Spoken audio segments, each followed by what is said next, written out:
ဒီနေ့မှာကျွန်တော်တို့ဒီ Samsung လာမဲ့ Galaxy Impact မှာကြီးများသွားမဲ့ product တွေကိုကျွန်တော်တို့သွားပြီးမှအရင်ကြိုတင်စမ်းသုံးကြည့်ရမှာဖြစ်ပါတယ်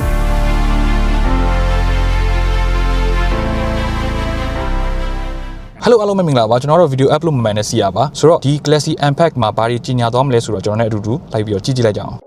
ကျွန်တော်တို့အခုဆိုရင် Samsung ရဲ့ invitation နဲ့အတူ Samsung မြန်မာကိုရောက်ရှိလာပြီပေါ့နော်ဒီနေ့ Samsung ရဲ့ Galaxy Impact မှာကြီးညာသွားတဲ့ Galaxy product တွေကိုကျွန်တော်နဲ့အတူတူသွားကြည့်ကြအောင်ကျွန်တော်က pro reviewer တယောက်မဟုတ်တဲ့အတွက်ဒီနေ့မှာ spec တွေကိုပြောသွားမှာမဟုတ်ဘူးတာမန် user တယောက်အနေနဲ့ early access ရတဲ့အချိန်မှာခံစားရတဲ့အတွေ့အကြုံတွေကိုအားလုံးနဲ့မျှဝေပေးသွားမှာဖြစ်ပါတယ်ကျွန်တော်တို့ဒီနေ့ Samsung ရုံးကိုရောက်ချင်းပဲ Samsung ကသက်ဆိုင်ရာအကူအမတွေကဒီတစ်ခေါက်ကျွန်တော်တို့ထွက်လာတဲ့ product တွေရဲ့ design battery Galaxy AI စသဖြင့်အဓိက upgrade ဖြစ်သွားတဲ့အချက်တွေကိုကျွန်တော်တို့ make set ပေးသွားတယ်ပေါ့နော်ဒါပြီးတော့မှကျွန်တော်တို့အမျှော်လင့်ရဆုံးအပိုင်းဖြစ်တဲ့ hand on experience ကိုကိုယ်တိုင်စမ်းသပ်ကြည့်ရမယ့်အပိုင်းကိုရောက်ရှိလာပြီပေါ့ဒီတော့ Samsung မှာကြီးညာသွားတာဆိုရင်ကျွန်တော်တို့ပုံမှန်ရင်းနှီးပြီးသားဖြစ်တဲ့ flagship 4အပြင်ကိုမှ design အသစ် shape အသစ်နဲ့ထွက်လာတဲ့4အသစ်တစ်လုံးကိုပါကျွန်တော်တို့ mix ဆက်သွားတာကိုတွေ့ရမှာဖြစ်ပါတယ်ပေါ့နော်ဆိုတော့ကျွန်တော်တို့ Galaxy Impact ပွဲမှာတွေ့မြင်ရတဲ့အတိုင်းပဲ 4.8 Ultra Flip 8နဲ့ design အသစ် shape အသစ်နဲ့ထွက်လာတဲ့ 4.8 ဆိုပြီးတော့နာမည်လေးတွေနဲ့ secret ထဲမှာတွေ့ရတော့မှာဖြစ်ပါတယ် color line up အရောင်လေးတွေကဆိုလို့ရှိရင်တည်ငြိမ်ပြီး business look ရှိတဲ့ dark color နဲ့တက်တက်ရဲရဲရှင်းရှင်းလင်းလင်းဖြစ်တဲ့ white series အပြင်လူကြိုက်များမဲ့ purple color ကိုပါတွေ့ရတော့မှာပါ design တစ်ခုတည်းကိုပဲအရောင်တွေပြောင်းသွားတာက vibe ကလုံးဝကွဲပြားသွားတယ်ကျွန်တော်ဒီတစ်ခေါက်မှာစိတ်ဝင်စားဆုံးကတော့4နှလုံးဖြစ်တယ်